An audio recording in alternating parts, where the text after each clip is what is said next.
when it came for me to start writing Cece, I was actually really concerned because all we've seen of her really so far in the series has perhaps not been very positive, and certainly her relationship with Star was a great worry for the rest of the sisters. So when it came to that last chapter in The Shadow Sister, when I was introducing Cece, I sort of sought for inspiration, and then suddenly this wonderful, vulnerable, sensitive human being started to emerge, and I really began on Cece's journey. And I think Cece is in the state of mind where she just wants to get away and she doesn't care where it is. And obviously she's heard about this connection through Parsalt to Australia, a country she's never been to. So she literally just gets on a plane and that's where she's heading for. But I didn't want her to go straight there because, a bit like me, she was nervous of Australia because of the creepy crawly situation, basically.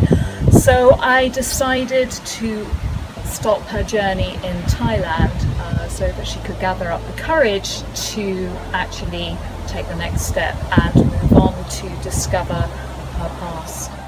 I sent her to my favourite beach in the world in Krabi, which is where she meets the mysterious Ace before she finally travels on to Australia.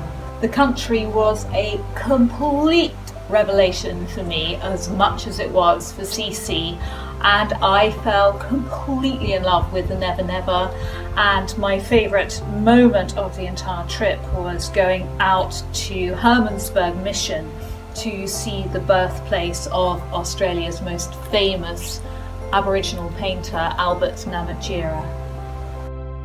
The biggest surprise of all was the fact that the Never Never is almost the centre of the mythology for the Seven Sisters, because all of the girls are like goddesses in Aboriginal culture, so there were paintings and depictions of them everywhere I went.